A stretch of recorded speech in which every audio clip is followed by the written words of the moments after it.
Good morning students, welcome back to my YouTube channel. आज हम financial statement का part number 3 लेकर आए हैं। क्लास 11th का टॉपिक रहेगा जी। तो टॉपिक नेम है हमारे पास कॉस्ट ऑफ गुड्स सोल्ड, जिसे हम शॉर्टकट के अंदर COGS भी कहते हैं जी। तो इसके हमारे पास कुछ बेसिकली फॉर्मूलाज हैं। तो COGS is equal to sales minus sales return and minus gross profit. इन दोनों का जो डिफरेंस होगा वो होगा नेट सेल। नेट सेल में से आपने ग्रोस प्रॉफिट को माइनस कर देना है, तो आपके पास COGS आ जाएगी। क्लियर है जी।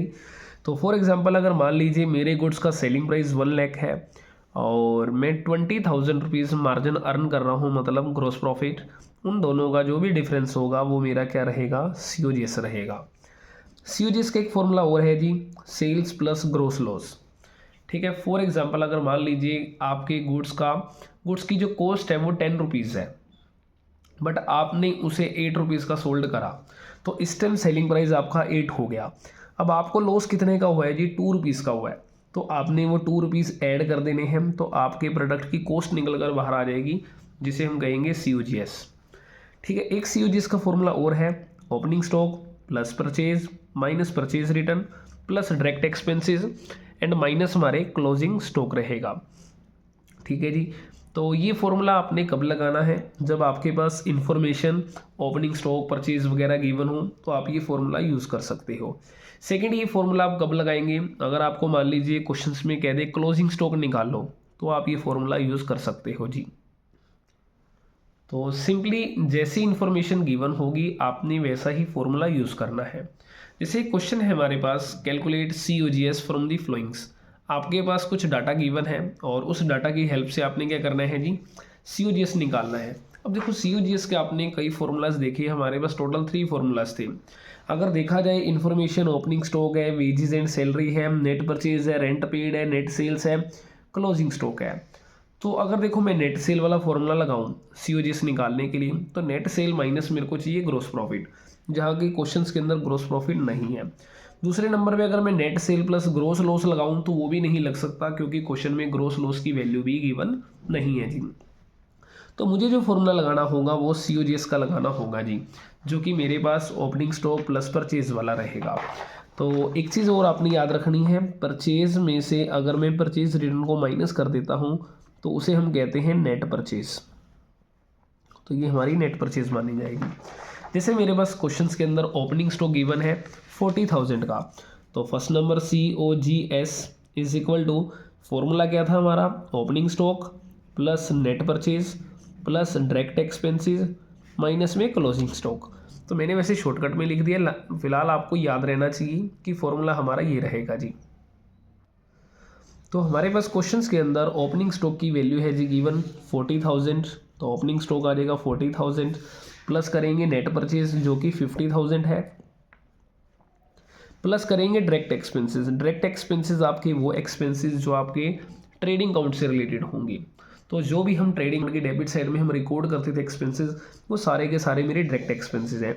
जैसे वेजेस एंड सैलरी में रिकॉर्ड करूँगा क्योंकि ट्रेडिंग अकाउंट के अंदर रिकॉर्ड होगा, और आपके पास नेट परचेज रिकॉर्ड होगी। रेंट पेड हम नहीं लेंगे क्योंकि रेंट पेड आपको बताया नहीं कि ये फैक्ट्री का रेंट है या ऑफिस का है। तो अगर ऐसी कंडीशन आ जाए तो आपने इसे ऑफिस रेंट मानना है और इग्नोर कर देना है। नेट सेल इस फॉर्मूला के अंदर यूज़ नहीं होगा, तो इग्नोर कीजिए। क्लोजिंग स्टॉक की वैल्यू गिवन है 15,000, तो आपने 15,000 रुपये का क्लोजिंग स्टॉक माइनस कर देना है। अब हमारे पास दोनों का टोटल 90,000 प्लस 10, तो 1 लाख। 1 लाख माइनस 15 करेंगे तो 1 लाख माइनस 15,000 जो होगा वो 85,000 होगा। तो COGS की वैल्यू आ जाएगी हमारे पास 85,000 रुपीज़। तो ये हमारा एक क्वेश्चन था। सेकंड क्वेश्चन है हमारे पास,